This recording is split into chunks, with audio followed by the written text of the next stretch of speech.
Hello, everybody out there. How are you doing? Hope you're having a good morning, good afternoon, good day, whatever time it is for you. We're doing pretty good here, except that it's snowing again. Yeah, not too happy about that. Getting kind of tired of being inside. But I do want to tell you two things. I'm going to tell you a story. And if you stick around for that, I mean, you know. But one thing I want to tell you first off is that I am going to be, well, actually I am right now, on a podcast with Colorado Martini with their channel. I don't know if you're familiar with them, but they're just a fantastic channel. And they do a lot of history. They talk about legends. They have a little bit of paranormal. You guys would just really enjoy watching them. I do very much. And so they interviewed me to talk about the Lovelock Caves and the red-haired giants. So if you want to see that podcast, I urge you to go over to Colorado Martini's channel. She did a podcast. The podcast is not on her channel, but I'm going to show you the link to it right here. So if you want to go listen to it, it's kind of like a little radio broadcast thing. It's just a radio broadcast is what it is. Yeah. So I don't know. You know, I'm inside too much. My brain is getting addled. So anyway, here's the link to that podcast. If you are interested in checking it out, go over there and see what the conversation we had about it. Pretty interesting subject.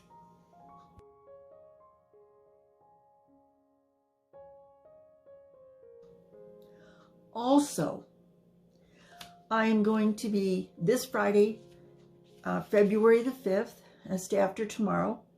I will be on a live stream, a guest on a live stream with Zodiac Nation.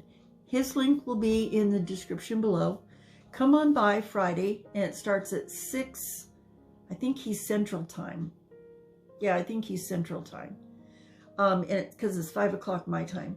So go over and see Zodiac Nation. His link will be in the description.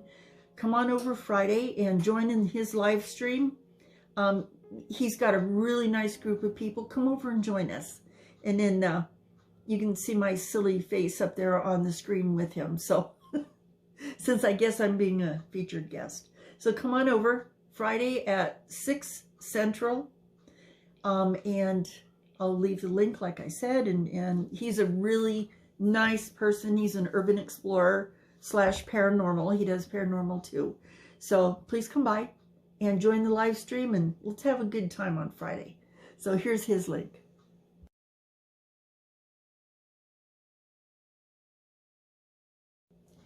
This will be the third show that I've been featured on someone else's show, which absolutely amazes me.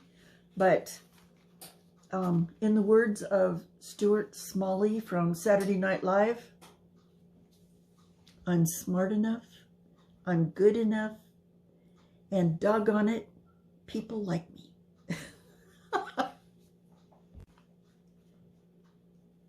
Okay, guys, time to be serious now. The story I want to tell you is about the Nevada Triangle. And since I can't go outside, excuse me, you're going to have to be stuck with a story.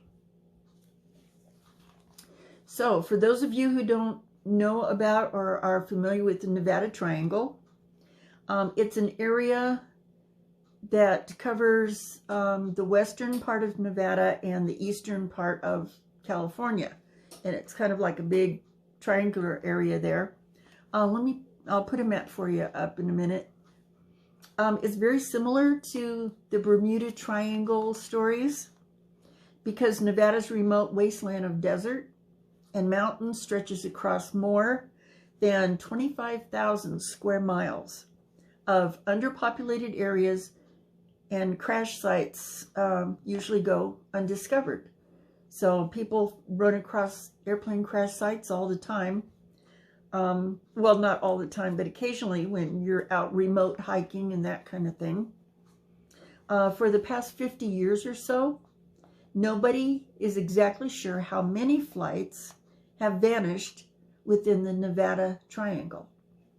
However, many people believe that the total is more than 2,000. And here's some pictures for you.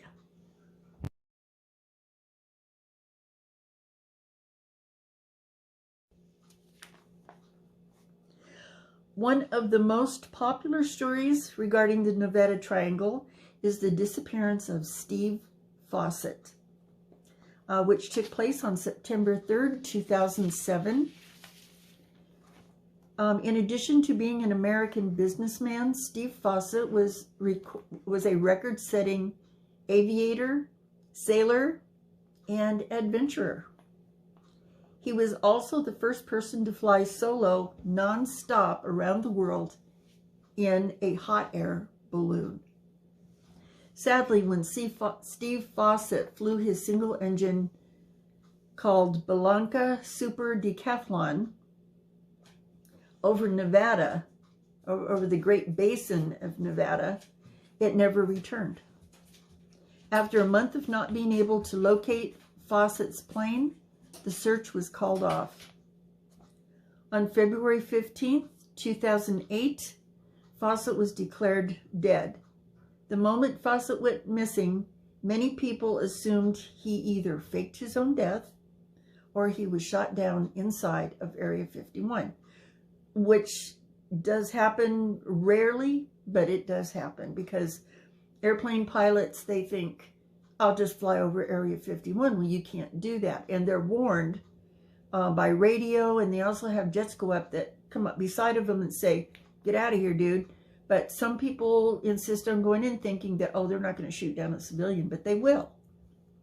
So that has happened. And here's some pics.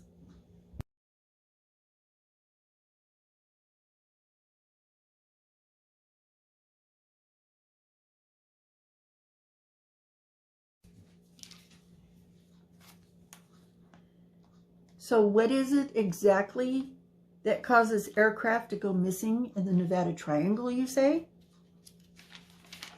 Well,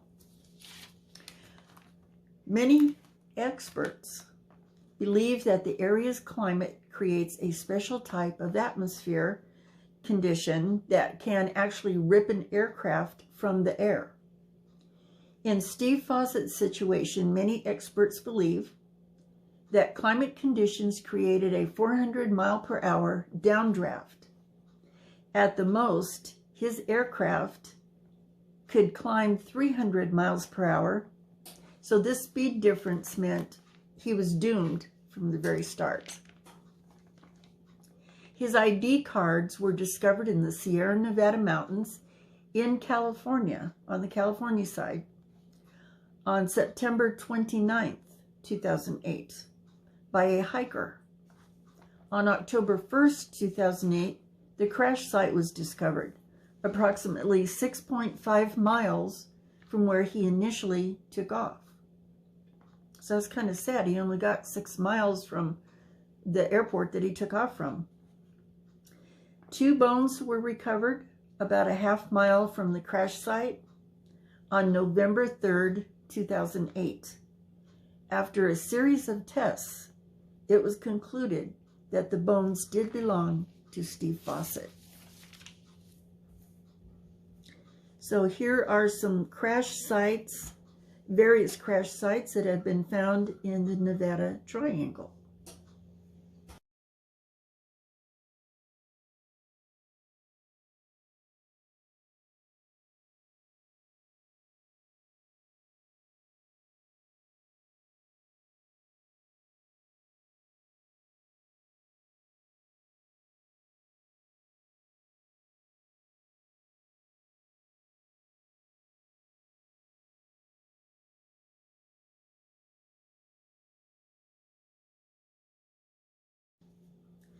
Well, it wasn't a long story today, guys, but just thought I would share that information with you. It's kind of an interesting little interest story.